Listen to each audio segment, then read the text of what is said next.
রাউজান থানার নবনিযুক্ত OC AKM Shafiqul Alam Chowdhury বলেছেন, রাউজান হবে শান্তিপ্রিয় মানুষের, সন্ত্রাসীদের স্থান রাউজানে হবে না।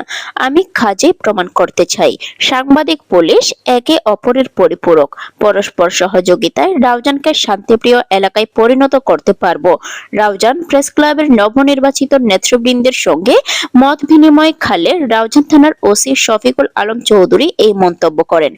আপনাদের আমি একটা কথা বলতে চাই যে রাউজান হবে শান্তিপ্রিয় মানুষের, সন্ত্রাসীর স্থান রাউজানে হবে না। আপনার যে বিষয়গুলো বলেছেন সেগুলো আমি নোট করে নিয়েছি এবং আমি সেই সংক্রান্তে কাজ করব। আমি কাজ করে দেখাবো যে আসলে আপনি যে বিষয়গুলো বলেছেন সেই বিষয়গুলো আমি কতটুকু করতে পারি। আমি শুধু বক্তব্য দেওয়ার জন্য বক্তব্য দিব না, আমি কাজে প্রমাণ করতে চাই যে আমি কি করতে চাচ্ছি। বিশেষ করে যেগুলো আমাদের যে বিষয়গুলো উঠে আসছে এগুলো আমি পর্যায়ক্রমে দেখবো এবং আপনাদের সহযোগিতা দেবো। যেহেতু আমরা একে অপরের পরিপূরক, আপনারা আমাকে সত্য সংবাদগুলি পরিবেশন করবেন এবং আমি আমার তরফ থেকে, আমার থানা পুলিশের তরফ থেকে যে আমরাও আপনাদের সহযোগিতা করব।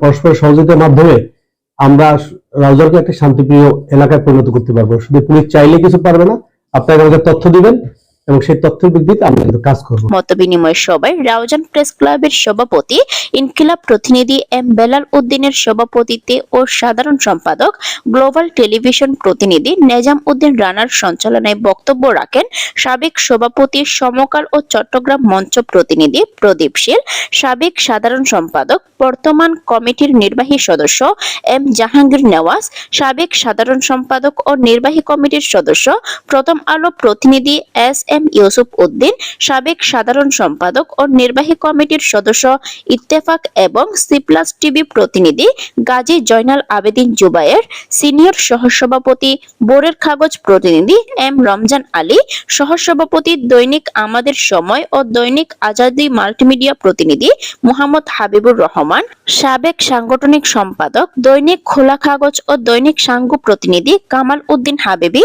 যুগ্ম সাধারণ সম্পাদক আমার সংবাদ প্রতিনিধি লোকমান আনসারি, যুগ্ম সাধারণ সম্পাদক সময়ের আলো প্রতিনিধি আমির হামজা, সহ সাধারণ সম্পাদক বাংলাদেশ পোস্ট প্রতিনিধি শাহাদাত হোসেন সাজ্জাদ, সাংগঠনিক সম্পাদক সকালের সময় প্রতিনিধি মোহাম্মদ আবিদ মাহমুদ, দপ্তর সম্পাদক দৈনিক শাহ আমানতের স্টাফ রিপোর্টার রতন বড়ুয়া, অর্থ সম্পাদক দৈনিক সংবাদ প্রতিনিধি আনিসুর রহমান, রাউজান টাইমস প্রতিবেদক সাংবাদিক সোহেল রানা।